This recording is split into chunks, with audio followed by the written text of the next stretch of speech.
My name is Elaine, and at 55, I find myself enveloped in the sterile quietude of a hospital room, where the rhythmic drip of the four punctuates the stillness, a constant reminder of the battle I wage against cancer. The crisp, cold touch of the hospital sheets contrasts sharply with the warm, comforting embrace of my home, now a distant memory shrouded in nostalgia. 15 years have passed since I walked down the aisle to marry George, a widower whose bright-eyed daughter, Mia, was then a 10-year-old bundle of pigtails and toothy smiles.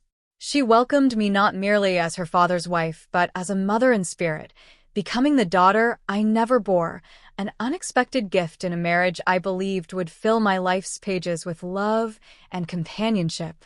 George, a businessman of commanding presence, once captivated me with his charisma and promises of a shared future. Yet, time has a cruel way of stripping away facades, and his once gentle patience eroded into relentless demands. After long days as a financial analyst, where precision left no room for error, I'd trudge home to face a second shift of domestic scrutiny I could never satisfy. "Elaine, is this the best you could do?" George would ask, his voice heavy with disappointment, barely glancing at the carefully prepared dishes before him. His words stacked like weights upon my shoulders, yet I persisted, cooking, cleaning, caring, despite my body's pleas for rest. My parents, bless their hearts, urged me, "Elaine, you must care for yourself too." But their wisdom fell on ears deafened by the cycle of appeasement. One evening, during a silent meal, my phone vibrates, jolting me from my thoughts. It's Mia, her voice a soothing balm to my weary spirit. "Mom, how are you holding up?" she asks. I muster strength I don't feel, replying, "I'm hanging in there, sweetie. How about you?" Her pause, heavy with unspoken burdens, betrays her worry. "I'm worried about you, Mom. Dad, he doesn't seem to care," she confesses, her words a painful but unsurprising truth. George's absence in these sterile, white walls echoes louder than the monitor's beeps. "Mia, love, it's okay. We have each other," I say, my voice a blend of sorrow and resolve. Her quiet strength shines through. "We do, and I'm here every step of the way. Don't worry about Dad. Focus on getting better." Her words anchor me, a lifeline in the storm. When Mia visits, we sidestep talk of George, cold dinners, or his now distant gaze. Instead, we discuss her job, the novels she's devouring, and the vibrant life she's crafting. Her resilience fills me with pride, a testament to the role I played in shaping this remarkable woman. As I lie back, Mia's promises linger, softening the hospital room's confines, breathing warmth into its corners. I am not alone, a thought I cling to fiercely. Each day begins before dawn, my alarm a relentless adversary. I rise, slipping into clothes laid out the previous night, my movements as automatic as the coffee maker sputtering in the kitchen. George sleeps, his chests rise and fall the only sign of life. At work, spreadsheets offer a reprieve. They demand nothing but logic, unlike colleagues buzzing with gossip. "Elaine, join us one Friday." Janet from accounting urges, but I manage only a tired smile, unable to recall my last carefree outing. At home, the routine persists. Chopping vegetables for George's favorite stew, I brace for his unpredictable mood. "Smells good," he says one evening, a rare victory. "Ready in an hour," I reply evenly as he retreats to the living room's blaring TV. Alone in the kitchen, the rhythmic chop of my knife against the cutting board offers a simple, predictable comfort amidst the chaos of my life. Later, we sit across from each other at the polished dining table, a chasm of unspoken words stretching between us like an unbridgeable gulf. George scrolls through his phone, his fingers flicking across the screen, barely acknowledging the meal I've painstakingly prepared. The aroma of rosemary and thyme from the stew lingers in the air, but it feels wasted in the heavy silence. "It's good," he mumbles after a few minutes, his voice carrying a distant, hollow tone that has become all too familiar. I nod, my lips pressed into a thin line, as my own phone lights up with a text from Mia. Thinking of you, Mom. Hope dinner went well. My heart warms at her words, and I type back a quick love you before slipping the phone into my pocket. George glances up, his eyes narrowing slightly.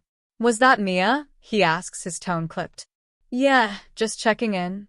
I reply, striving to keep the conversation light, like navigating a minefield. He grunts, returning to his phone, and we finish dinner in a silence punctuated only by the clink of cutlery. As I clear the dishes, their clattering fills the empty air, a stark contrast to the warmth Mia's message carries, a lifeline amidst the relentless grind that wears me down like waves eroding a cliffside. Yet, tonight, her words are a beacon, reminding me that love endures beyond this cold routine, giving me strength to face another day. In the hospital, the constant beeps and murmurs of machines fade into background noise as I lose myself in thought. During one such quiet moment, Mia enters, her face etched with worry, her eyes carrying a burden too heavy for her young shoulders. She pulls a chair close to my bed, her fingers clasping mine, and sighs deeply. Mom, there's something you should know, she begins, her voice a tremulous blend of anger and sorrow. I squeeze her hand, urging her to continue. What is it, Mia? She hesitates, gathering her courage. It's about Dad. He has someone else. The words hang heavily, like a storm cloud bursting in the sterile room. I'd sensed an invisible intruder in our lives, but the confirmation sends a chill through me, sharp as the needle in my arm. He introduced her to me, Mom. Mia continues, her voice cracking, as his future wife. The air thickens, as if I'm breathing through cotton. I struggle to absorb the shock, maintaining composure for Mia's sake, though inside, I'm reeling. When? I whisper, barely audible. Last week, she replies, her gaze holding a silent apology. He said he's serious about her. A long pause follows as I process this betrayal, the weight of years spent in a loveless marriage crashing down. Thank you for telling me, sweetheart. I manage, my voice steady despite the turmoil. How long have you known? Just a few days, she admits. I didn't want to upset you, but you deserve to hear it from me. The hospital's hum fades, and I'm grateful for her honesty, though the pain cuts deep. We'll deal with this, I say, more to convince myself than to reassure her. Mia leans forward, resting her forehead against our clasped hands.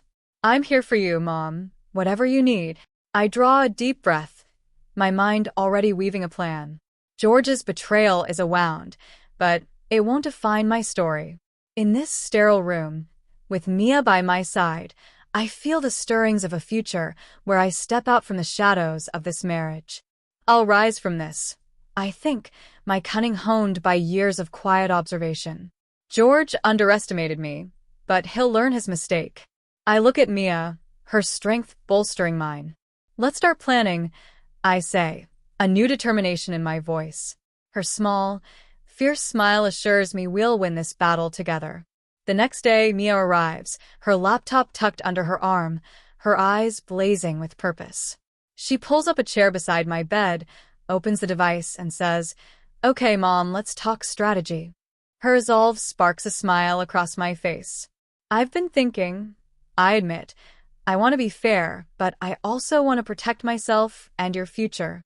Mia nods, her fingers poised over the keyboard.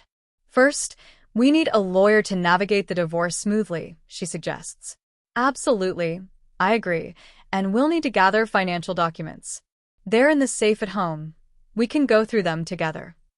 Mia offers to help, then asks, what about the house and other assets? I trace the edge of the bed with my fingers, resolute. I've been doing some math. I'll let him have the house. I want a fresh start, somewhere new, free of those memories. Mia frowns, surprised. Are you sure? I nod firmly. But there's something he doesn't know about. Her eyebrows raise in curiosity. What's that? The investment account, I reveal, set up by my father. It's in his name technically, but it's mine. Enough for a new place and a comfortable life. Mia's eyes widen. He doesn't know? No, and he won't, I say, a sly edge to my voice. It's separate from before we married. Mia types rapidly, noting our strategy. We keep that account quiet. What about alimony? I shake my head. I don't want his money, but I won't refuse it if offered. It could be useful. Okay, Mia says, and after the legal stuff, you start your new life. I gaze out the window, envisioning freedom. I want to travel, see places I've dreamed of when I'm well. Mia squeezes my hand. You'll get well, Mom, and I'll be there wherever you go. Our bond, unbroken by George's lies, is our foundation. As the afternoon sun casts long shadows across my bed, we plot not just the end of my marriage, but the beginning of something new, a future where Mia and I face the world together. Days later, Mia enters, her face flushed from the winter chill. It's time, she says, sitting beside me. Are you sure you're up for this? I nod, the for a stark reminder of my fragility, but my resolve is ironclad. Now or never. Mia's thumb hovers over her phone. I'm texting Dad, saying you want to discuss the divorce and settlement terms. I murmur, bitterness lacing my calm. That'll get his attention. She sends a text, and soon her phone buzzes. He's biting, she reports. Wants to come tomorrow to talk terms. A wry chuckle escapes me. Talk terms, huh? Let him think he's in control. That's the bait. Mia's concern flickers. You're okay with him coming here, acting like he's won? I grip her hand, stronger than I've felt in days. It's an act, Mia.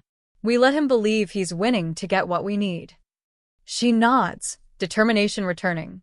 Make sure he sees the safe when he comes, I add. It's empty, but he doesn't know that. It'll keep him distracted. Mia makes a mental note. Got it. After he leaves, we proceed with the divorce. And remember, I stress, not a word about the money. That's our ace. As she leaves, I lean back, closing my eyes. This is just the beginning, but with Mia by my side, I believe we'll emerge from these shadows, free at last. I steadied my breathing, the rhythmic beeping of the hospital monitor a persistent echo of my fragile state. A knock at the door broke my reverie, and Mia peeked in, her expression grave. He's here, Mom. I nodded, sitting up straighter, steeling myself. Let him in.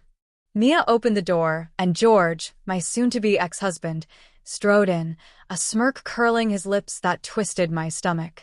I kept my face neutral, a mask honed by years of endurance.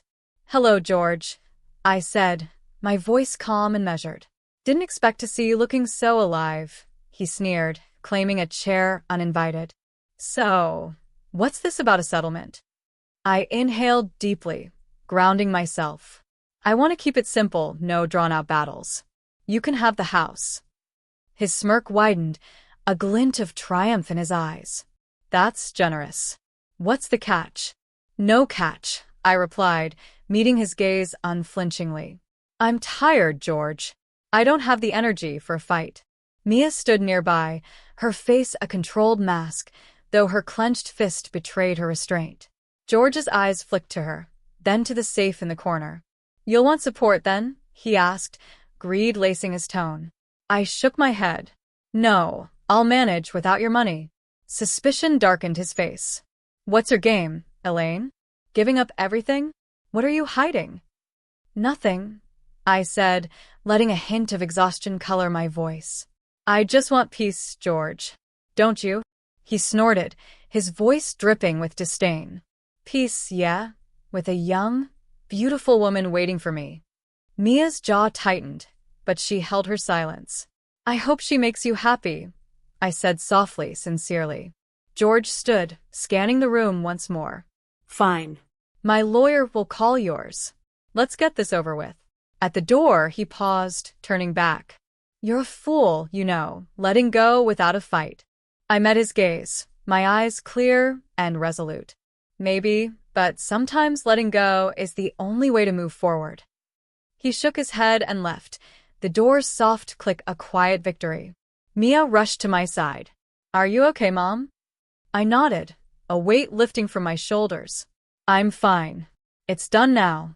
We just follow through. She hugged me, her warmth a balm. You're the bravest person I know. I hugged her back, savoring the moment. Brave, maybe, but I'm not alone, am I? No, Mom, Mia whispered. Never alone.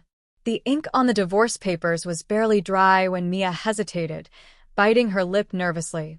Dad knows about the $3 million, Mom, she said, her voice a hushed whisper. I sighed, unsurprised. I expected as much. What's his play? The next day, George appeared at my hospital room door, his eyes wild with greed and desperation.